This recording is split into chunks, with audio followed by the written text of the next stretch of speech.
What do you have? You gotta watch. No. This is Stanton Friedman. I'm a nuclear physicist with a very strong interest in flying saucers. I'm in Kansas City, Missouri on July 24th, 1991. I'm here to do an interview with Gerald Anderson, a very important witness with regard to the recovery of a crashed flying saucer in New Mexico in July 1947. We have just had a visit with a polygraph examiner who says he has seen no evidence of deception. This is after spending several hours with myself and Gerald, mostly with Gerald. A full report will be forthcoming. So with that, we will talk to Gerald Anderson.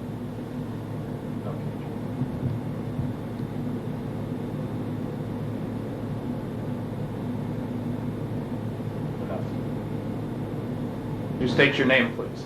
My name is Gerald Anderson. Where were you born and when? I was born October 4th, 1941, in Indianapolis, Indiana. Okay, and give me a summary of what happened in 1947 with regard to a crashed flying saucer in New Mexico. Well, we had just moved to Albuquerque, New Mexico on July 4th, 1947.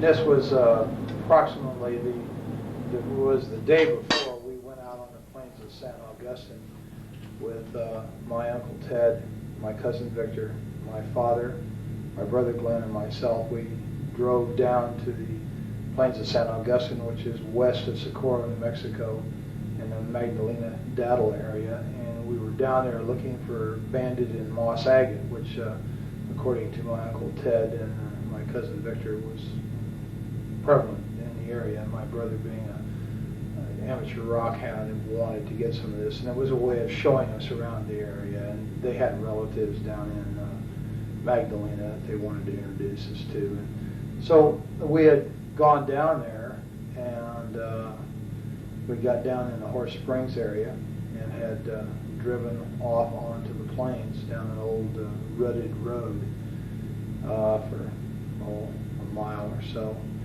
and seemed like a long ways. We parked the car, got out of the car, and walked down a hillside, a semi-forested, I guess you could say. It had pinon trees and scrub oak and stuff like that on it. And we'd walked, well, not scrub oak, but cedar, and walked down the hillside into an arroyo, a dry wash, and then walked south down a dry wash toward where the agates were supposed to be at. And as we came around a bend in the arroyo that had pinon and cedar trees growing on it, we were able to see farther ahead down the arroyo, and on the next ridge line there was a large silver disc-shaped object was embedded in the side of the ridge line, and there was debris and wreckage and stuff strewn about the area, but mainly this thing was intact. I would estimate its size from an adult perspective to be something like 35 feet in diameter. I've heard other people who were there say they thought it was like 50 feet, but as an adult I would say about 35 feet in diameter, quite large. When we got up to it, there were 4 bodies there, not human. There was 2 of them who were obviously dead. One of them was obviously very badly injured, and one of them that apparently suffered no ill effects, or didn't appear to be injured, and was ambulatory, was mobile. I was just sitting there next to the one that was still alive that appeared to be badly. Were they right next to the vehicle? Right next to it, right under the edge of it. And this craft had apparently come in from the east, bounced off one ridge line, went plowing through this arroyo area, and then crashed into the ridge line and embedded itself. And they were sitting back under the edge. It was kind of tilted up like this, and they were sitting back under the edge here. And I'm assuming that this one creature that was all right had laid this material on the ground, but it looked like unrolled tinfoil that these other 3 creatures were laying on, like it was trying, like you do a person in shock, you know, put them on a blanket, kind of a thing. And apparently it had some boxes there around it, and had apparently been trying to give first aid or help these other creatures when we first got there. And as we approached the creature, drew back like this, like it was in fear of us, like we were going to hurt it. And it wasn't very long, you know, in trying to communicate with it. The adults were. It seemed to calm down and just sat there and kind of looked back and forth, watching them, apparently trying to figure out what was going on. Like, what did it look like a little bit more? These creatures, all of them were about 4 foot tall, 4.5 feet tall. They had very large heads that were shaped larger on the top, and they kind of tapered down. Not to a real sharp point, but just tapered down to where they were thin. And they had very large, oval-shaped or almond-shaped, I guess you could say, black eyes.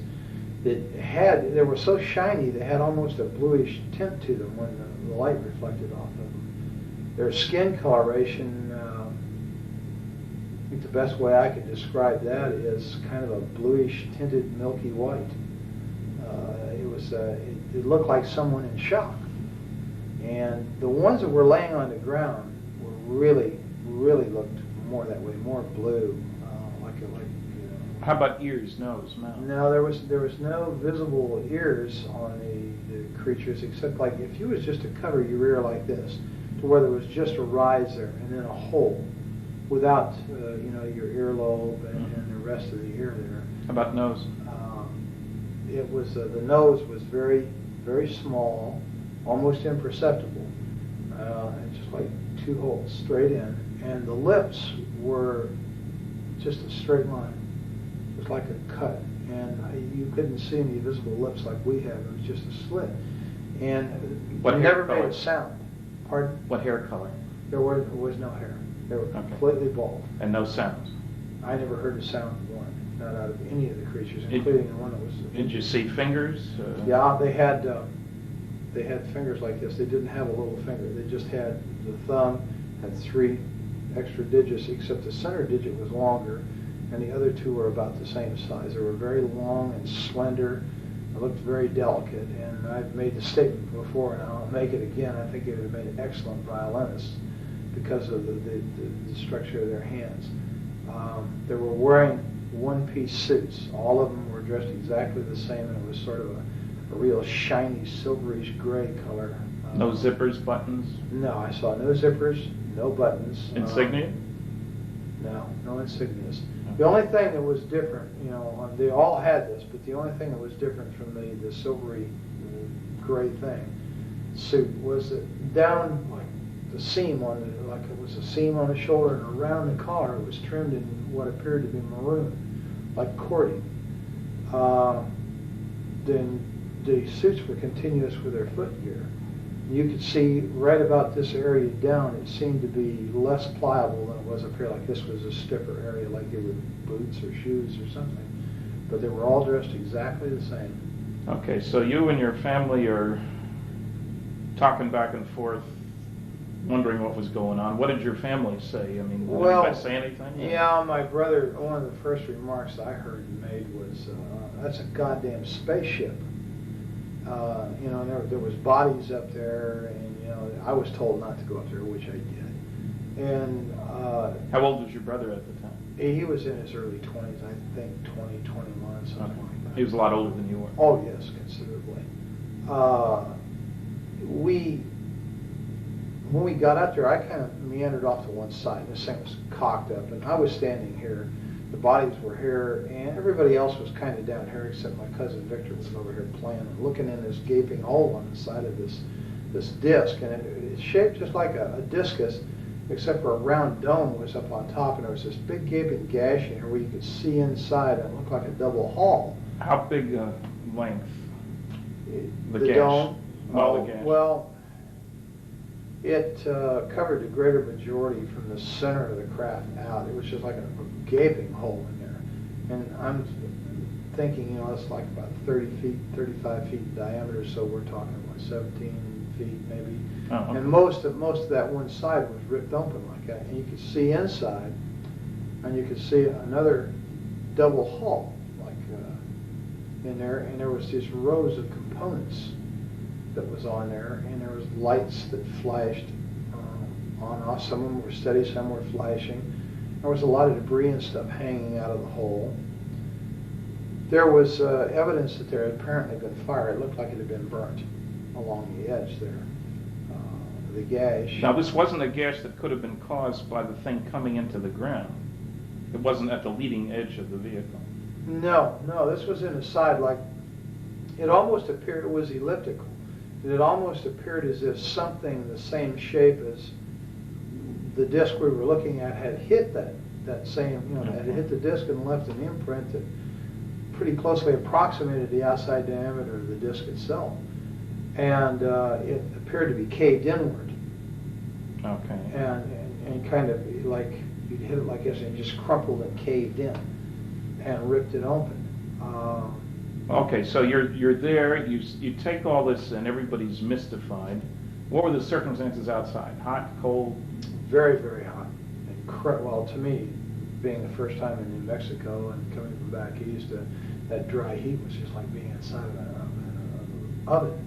It was unbelievable to me. And that was the odd part about this thing. The closer you got to it, the cooler it was.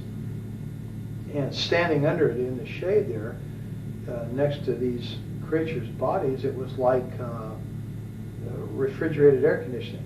And did you feel air coming out of this thing? Or no, it was just like it was ambient. And I remember reaching up and putting my hand on the side of it, and I think I was afraid it was going to hit my head because there was enough room for me as a small child, I was approximately the same size as these creatures to walk up under there and stand there, but I kind of did like that, put my hand up against this thing. What did it feel like? It was ice cold. It felt like it just came out of a freezer. Was it smooth? Was it rough? It was very smooth. It had a very smooth texture to it. It was obviously made out of metal. It was very solid, and it was very cold, ice cold. And there was a smell in the area. It smelled volatile, acrid, like acetone. And that seemed to be coming out of that gash, that smell. But the closer you got to this thing, the cooler it was. So I kind of remained there, and I guess that while they were over here, my father and my Uncle Ted and my brother, and Uncle Ted was trying to talk to this thing in Spanish, and of course it didn't understand a word he said. And Dad tried to talk to it, and then they tried, sign language, and that didn't work. And I don't know, for some reason, I just, I reached down and touched it, this one that was laying next to me. And when I touched it, I realized, I jumped back. It scared me, it startled me, because I suddenly realized that these weren't dolls. I thought they were plastic dolls. And I was still in my mind, these are moving dolls. Until I touched it, and I realized, this was a dead thing. I'd seen dead relatives before, and I unfortunately had made the mistake one time of touching a relative that was in a casket, and I just knew this is a dead thing, and it scared me, and I ran around behind my father and my uncle, and this thing was sitting there on the ground, and it kept looking back and forth, and it just had its hands like this in its lap, and it just kept looking back and forth between the three of them, and like it was trying to understand. And all of a sudden it just turned and looked right straight at me between my Uncle Ted and myself.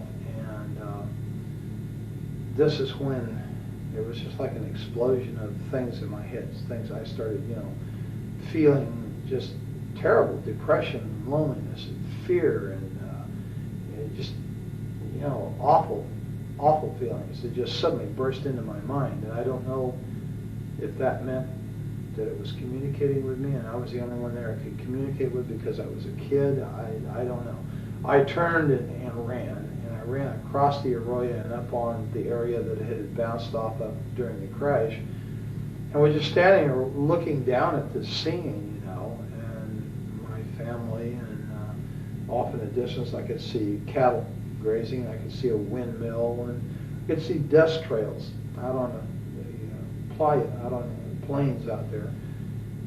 And I was there for a little while, and then I came back down, and I guess we were there, Victor was when I got back down there, Victor was up in the crack, and Ted yelled at him to get out of there, and Glenn went over and grabbed him by the belt and jerked him off. That's your brother? Yeah. And jerked him off and said, get out of there, you could cause this thing to explode and kill us all, and then of course he went prowling around in there.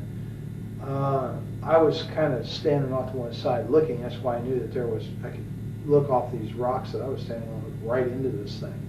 That's why I knew, about the lights and the components and stuff. And then, I heard other people talking, and I turned, and there was a group of people coming up the arroyo from out on the plains from the south. They had come up there, and of course they walked up and was talking. And How many?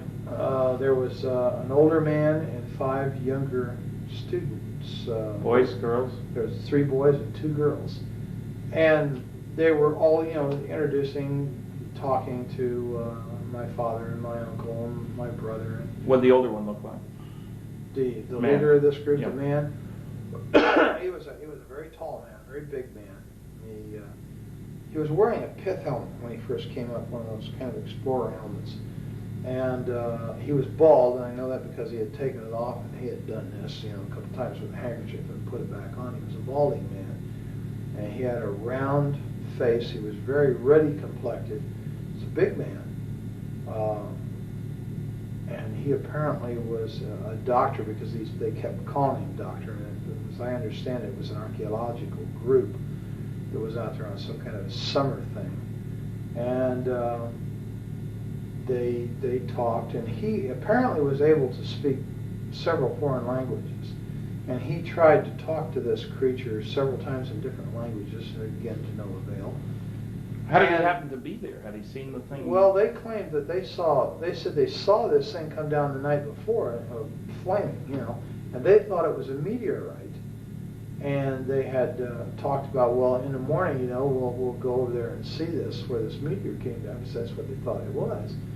And when the sun came up the next morning, and they got about their business and got up, and somebody looked over and said, they saw all the shiny metal and stuff across the plains there, and they realized it wasn't a meteorite, it may have been an airplane, and that crashed. So they all decided to go over there and see if there was anybody who was alive, that was hurt, that needed help. They had driven over? No, they walked over, apparently, the way I understand it.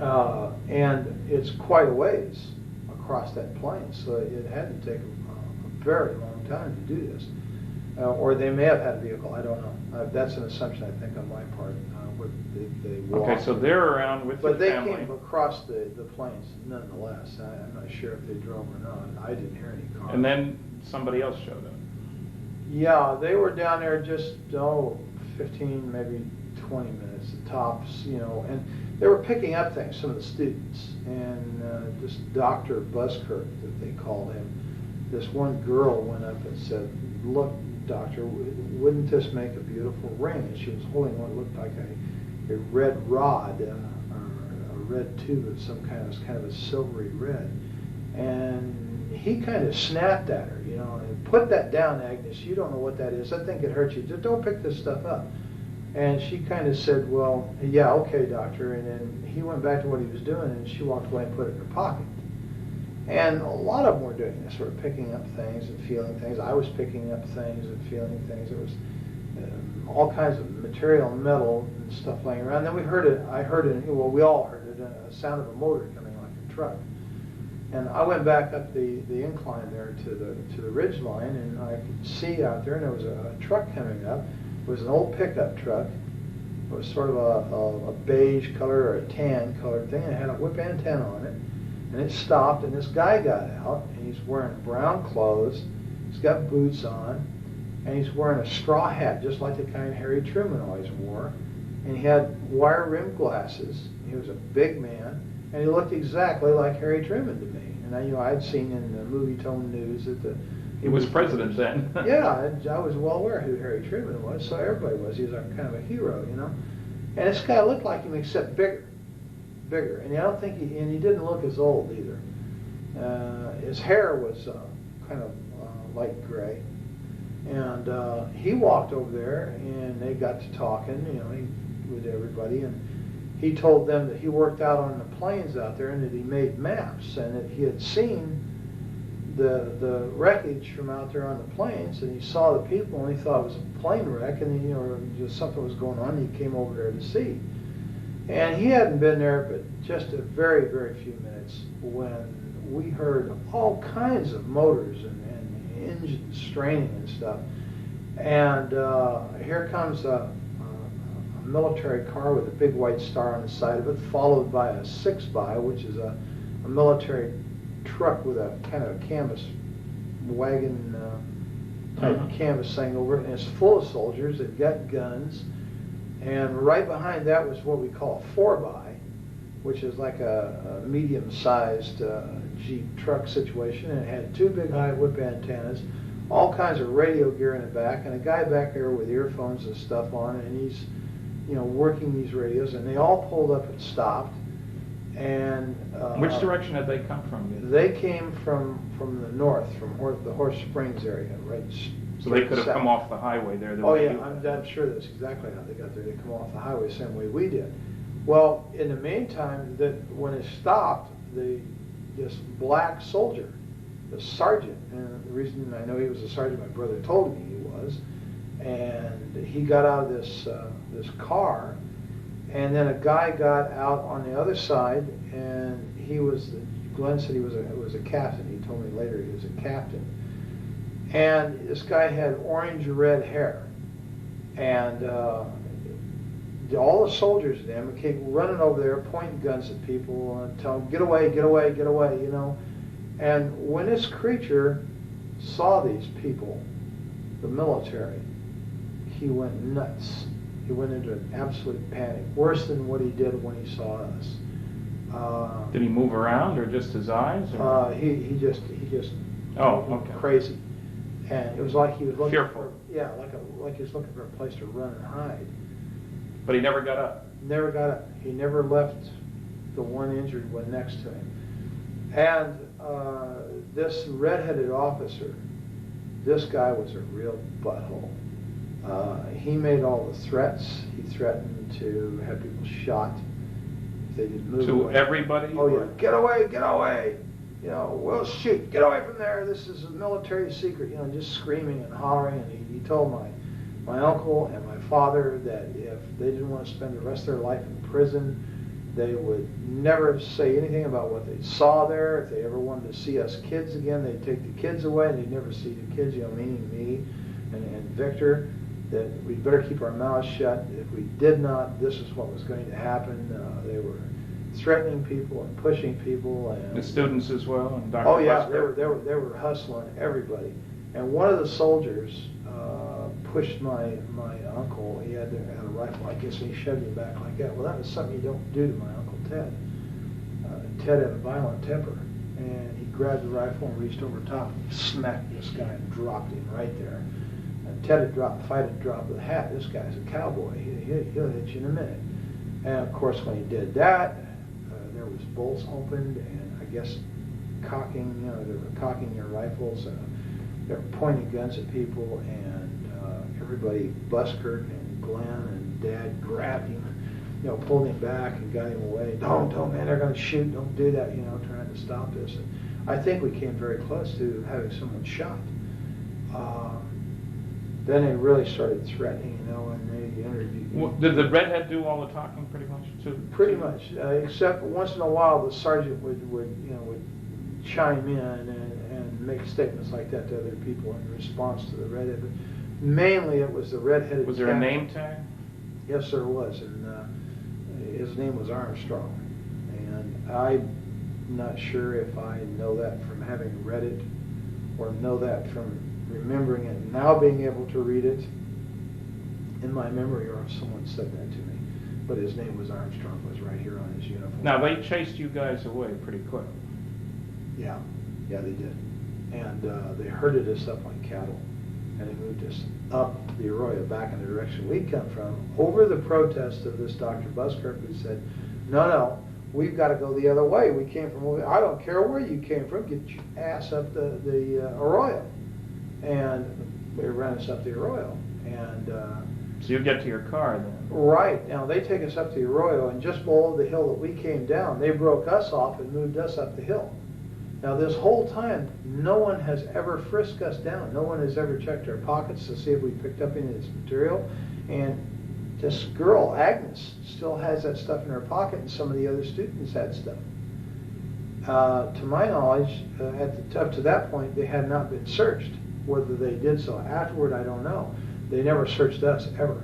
They run us back up the hill, and when we got to where the car was parked, where Dad had parked the car up there, there's a Jeep with a guy sitting in the back, and there's a mounted machine gun in the back of this Jeep, and all these soldiers. The Jeep pulls out, we're told to get in the car, we follow the Jeep, and the soldiers go with us, all the way back out to the highway. And when we get back out to the highway, they set us right there. They wouldn't let us out of the car, they wouldn't let us move forward. I don't know whether they were making a decision or what. When we got out to the highway, this place was absolutely full of military personnel, military equipment. There was airplanes sitting out there that they had landed on the highway. Did you see any airplanes when you were back at the site? Yeah, there was airplanes in the sky, but nobody thought much about it. I didn't think anything about it. I was used to airplanes being in the sky, having been raised in Indianapolis, Indiana, the home of the Nordum bomb site. The sky was always full of military aircraft. I never thought nothing about it.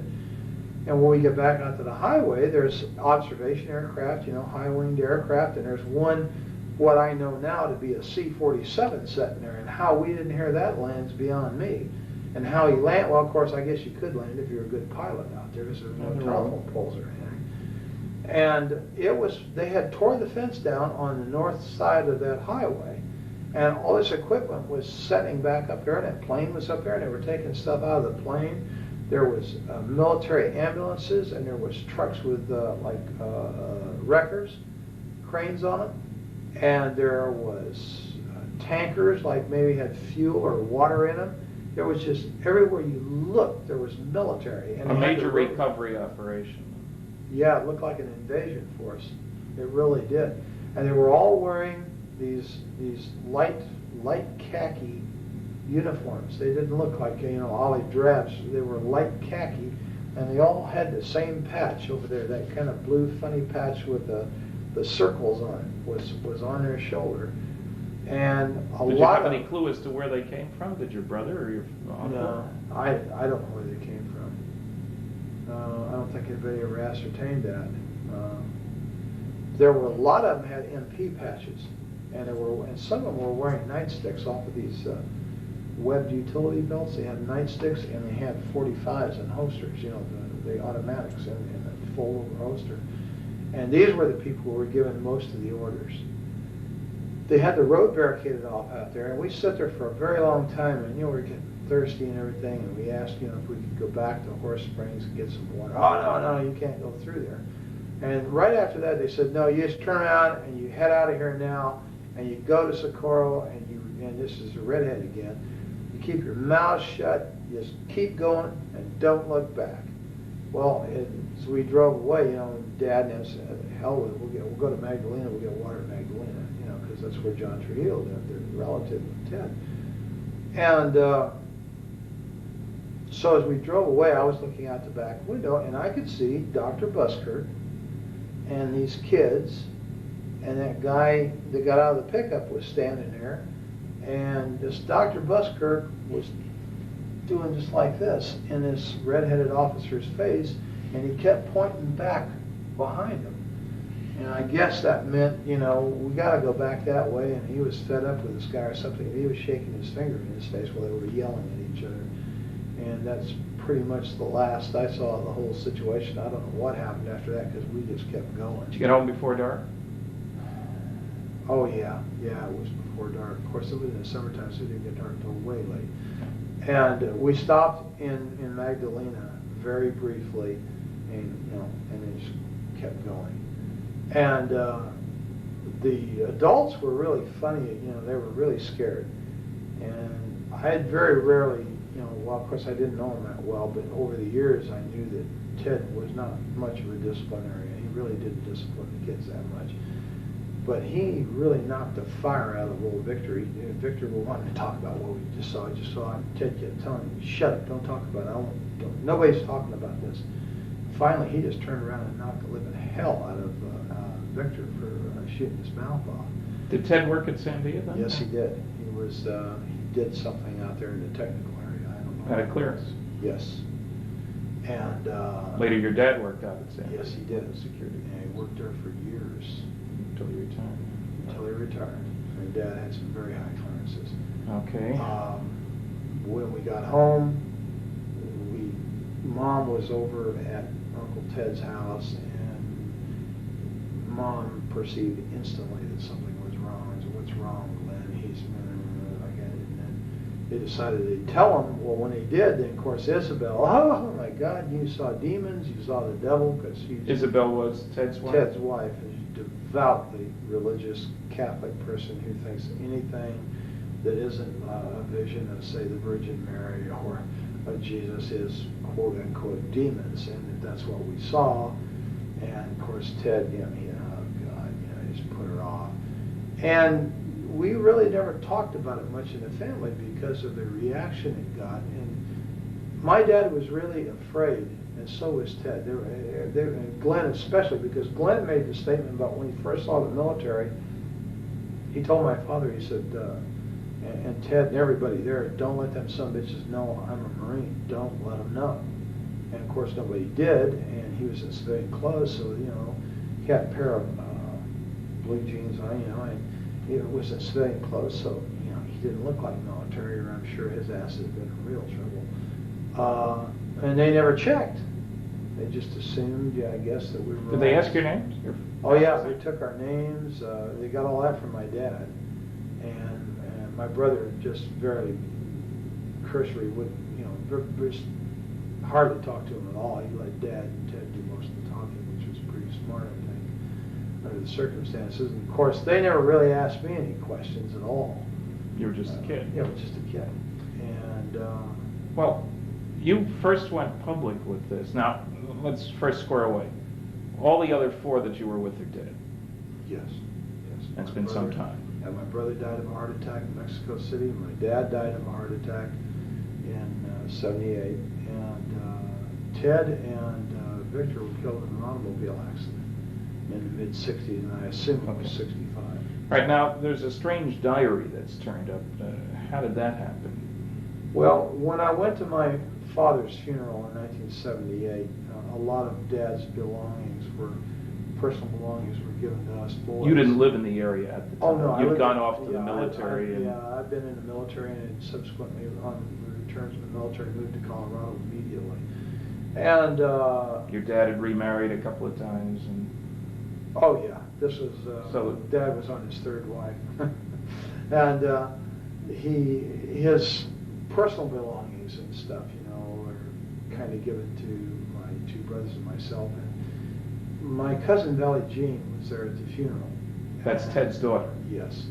And she came up and was talking to me, and she said, here, you were there, you need to have this too. And she handed me these photocopies. And at first, I thought, well, what is this, Dad's diary? She said, no, it's my dad's diary, but you were there, you need to have this. And then it dawned on me what I was looking at, and because I read a little bit of it. And so I said, yeah, okay, and I didn't want to talk about it at the funeral because Roz's side of the family, God bless her. That's your dad's third wife. God bless her, I loved her. But they were very religious, and they would have viewed this exactly the same way as Isabel had, as evil. And I really didn't want to have any problems with them. We were kind of on shaky terms. We didn't see eye to eye religiously, so we're not quite good. Well, you're active in religion now, aren't you? Oh, yes. You're a deacon in the Episcopal Church? Right. Okay, that means you actively participate in Well, service. yeah, lay Eucharistic ministry. Okay. So I actively participate. I serve on the altar. What do you do for a living now? I'm a security officer in the state of Missouri. And you've been doing police sort of work for several years now. Oh, yes, about 9 years all told. And you also are going to college to be a nurse, and you've already got a couple of associate degrees from community colleges. Right, yes. One Associate of Science and one Associate of General Studies, and I'm working toward my Bachelor's of Nursing. In roughly 2 years, I will have my Bachelor of Nursing. I'll be a licensed. Now, to be a security officer, you have to be licensed by the state of Missouri, do you? Yes, you have to be a certified law enforcement officer, which means that you have to have gone to the state academy, the Department of Public Okay, Safety. so that's not just a Basic. pickup thing. Oh, no, you have to It's a attend the professional. academy. Yes, Yeah. it's definite. Okay. And you have to work for the state under these conditions, you have to not only be certified, but you have to have prior law enforcement experience. Now, when we get back to the diary for just a minute, when you were hypnotized by John Carpenter, a psychiatric social worker, and he was asking you questions about the diary, apparently you'd been told that there were a number of copies of that around? Yeah. Something buried out maybe there too? Yeah, as I understood. Well, in fact, in conversations with Valley Jean after the fact, after I got involved in this thing through the Unsolved Mysteries thing, I was told that that wasn't the only diary. That what I had was a copy. Well, it was a photocopy. Okay. And that there were a lot of these copies around, and apparently Uncle Ted or someone had put these out through different people in the family and friends and stuff for reasons, I don't know, to keep them from getting lost or something like that. Okay, now when I asked you for the original, you contacted who? Well, yeah, Valley Jean. That was Valley Jean. Okay, Right. she was in a convent. Right. And she was reluctant to do anything. You had to call a number of times, as I recall. That's correct. And you talked to the bishop? Somebody talked to him. Yeah, I talked to a bishop. And he convinced her to send the stuff to me. Yes, apparently. Okay, because I got it directly from Colorado with a cover letter that strongly indicated that she didn't want any more to do with this. That was part of the agreement. But that she considered this the work of the devil, or words to that effect anyway. Yeah, I think she's of the same opinion that her mother was. Okay, That it so was the work of the devil. And you see, all I ever had of this was the photographic copies that I had showed you originally. And as I understand it, you received the original I received the copies, original the from which originals. those had been made. They were partly burnt. She mentioned she had intended to burn them, but because of your persistence and with the agreement that I never contact her, she would send them to me. And as you know, when I had forensic analysis done, it showed that the ink dated from the early 70s. The paper could have been available in 47. So it was clearly not an original. But it was also done before there was any publicity about this case. Anyway, because I know I was the first one to get involved. Exactly. Now, as you know, we have discovered, not I, but you had identi-sketches done by a police artist of the various people involved in this. Right. And as you know, there is a picture, several pictures that seem to indicate that Dr. Buskirk was Dr. Winfred Buskirk, who had received his PhD at the University of New Mexico. And you had described him as in his late 30s, early 40s. It turns out he was 39 in 1947. He was bald and been bald most of his life, even up to then. Was there other contact between you and he at that time, as far as you knew? Your family and him, or? I don't know. Okay, not to your knowledge. Not to my knowledge. I don't believe my dad had ever contacted him. There's a possibility that Ted may have, and I'm not sure why. I think Valley Jean had alluded to the fact that Ted had been in contact with him, and that they had corresponded and this kind of thing. But as far as any personal knowledge of it, no. Okay, now you didn't tell your story really until the Unsolved Mysteries program was rerun in January of 1990? That's right. That's when you contacted them, got my address, wrote me, wrote Kevin Randall, and It was we're a little kind of- upset that the program wasn't quite accurate. Well, yeah, that was the whole thing. It started off as a fluke to begin with, because everything that I saw didn't jive with what I had seen personally. Yeah. And I guess I was kind of miffed, here all these years. I had been primarily forced, by not only by others, but by, my own sense of survival to keep my mouth shut. And wow, here it is, it's on TV, and he got it wrong. And so, I just impulsively called the number and told the lady, wait a minute, that whole thing was wrong. Well, how do you know that, sir? And I said, well, because I was there, that's why. And boy, that apparently pulled somebody's string. Yeah, and the key thing that was wrong, of course, there were a few mistakes in an otherwise excellent program, was that they had that, the Barney Barnett, the civil engineer story, over near Corona, and you knew that it was over in the plains. Right. There's a lot more. Well, yeah, and then the fact that the thing looked like a tin flat hat or a tin top hat, and It didn't. It was disc shape, and Barney Barnett, or whoever the guy in the truck was, did not drive right up to it on a road. It wasn't parked conveniently next to a thoroughfare, you know. Right. And it was just things like that. And I don't know. I just, for some reason, I thought, well, you know, geez, look. It's already public. Yeah, the story's out, and let's get it right, you know. Of course, I don't think I realized at the time, you know, how involved this was going to be, but What kind of response? You live and learn. Now, I got you together with John Carpenter, the psychiatric social worker, and you guys had several sessions, and then we flew out to the site. Uh-huh. You're reasonably convinced now that the second time around out there we did find the exact location. Yeah, the first time in, you know, it was like 43 years. And we're in a helicopter, which I you would was, never... yeah, I was in the air this time, and the last time I was underground. And so, you know, the landmarks were a little confusing. I was positive I was in the right place.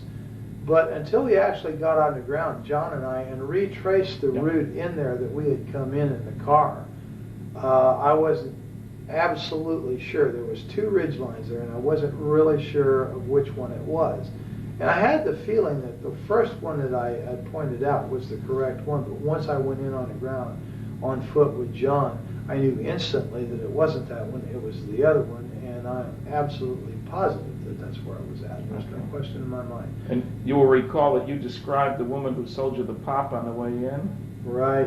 And we found the older woman there who said that was exactly what she looked like. That's right. And I'll never forget that lady because I had it with the heat. I'm telling you. Backseat of that 40 Plymouth, down those dirty old roads and stuff, and for mile after mile. And of course, my dad was one of these kind of people. When he got in a car, it was point A to point B nonstop. I don't know why. He just never stopped to smell the roses along the way. And so, you know, I was pretty sad shape, and yeah, I remember that lady quite well. What kind of response have you had? You went public. I mean, John talked to a newsman. You both talked. He called me. In the Springfield newspaper, paper carried a very straight, very large article, and that got spread around by lots of people. So suddenly you're a celebrity, if you will. What kind of reaction from the people who knew you on campus where you worked, your friends? Oh, very, very few negativists. There's the noisy negativists, you know. We have those. But in general, generally supportive. 99% of the people were incredibly supportive. Only one professor at the university was of the negativist type that was vocal about it. Everybody else is just 100% supportive. The majority of these people are absolutely convinced, even without this story, that extraterrestrial life forms exist and that the people are flying around out there and moving between systems and stuff. And it's just an unbelievable amount of support. You didn't lose your job. Oh, your no. Boss didn't give you a hard time. Absolutely not. In fact, I think I can publicly say that my boss is extremely supportive because he is a avid ufologist himself. He is fascinated by the subject, and you won't have any problem convincing him either. And my boss has a master's degree. He's not someone that's untrained observer that's given to hallucination. Most of the people who are the most supportive of me are people with very high educations, very, very solid educations, very solid, upstanding degree people, not given to hallucination. You attended a UFO conference with John Carpenter, and he gave a paper, I guess, and introduced you. Sure did. And you've got a response from that audience too. Yeah, 100% supportive. I was really quite relieved and made very, very welcome. And, well, you've been interviewed by a number of other people. Linda Howe, working on a documentary and so forth, seems to have bought the story. Now, how much contact did you have with Kevin Randall? A very brief telephone call. I came home from work one day and there was a message on my answering machine, and as you well know, I have a tendency to be hard to get a hold of. Yes. And he'd left his number, and of course I had his address and yours, and I had sent cards to both of you and something to the effect, if you want to know what really happened out there, call me. Yeah. And he had called and I wasn't there, and he had left his number, so I returned his call. Now, I talked to him very briefly, primarily because I didn't like the man's attitude. I don't feel comfortable with people who call other people liars and charlatans and phonies and say that they rig their research to make it come out the way they want. And when someone starts telling me this kind of thing, then the first thing I want to do is I want to get away from them, and this is exactly what I did. Now, I understand that this man claims that I talked to him for 2 hours and that he has a 2-hour tape of one contradiction after another of me, and that's not quite true. Okay, there's been no other contact with him? No other contact. I won't give the man the time of day. And has any other investigator, any of the noisy negativists approached you directly? no, none at all. The only other investigator is you yourself, or Don Berliner, and Bob Bigelow, and John Carpenter. Okay. And of course, you're quite familiar with our involvement. And you agree that on that first trip to the plains, it was you, I, Bob Bigelow, and a pilot in the helicopter? Yeah, Joe Channing, the pilot, was in the front seat on the left side. I was in the front seat on the right side. You were directly behind me. No. You were directly behind the pilot on the left side, and Bob Bigelow was directly behind me on the passenger side. Right, and then we met up eventually with Don Berliner and John Right. Carpenter, and They we were spent at- the next 3 days They together. drove to Daddle. They drove the Jeeps and stuff to Daddle, and were waiting for us at Daddle when we landed in the highway island out there. Right, and as you recall, where did we refuel the helicopter? Springerdale, Arizona. Because So we it's not flew to far the to site. Arizona, that's the Oh, point. no, it was just a matter of a few minutes, actually, 25 minutes maybe at the max, west of where we were located. All right, I think we may pick this up another time, but I think that'll do us for now. I really appreciate the time and trouble and effort and all the rest of that, and on to bigger and better things.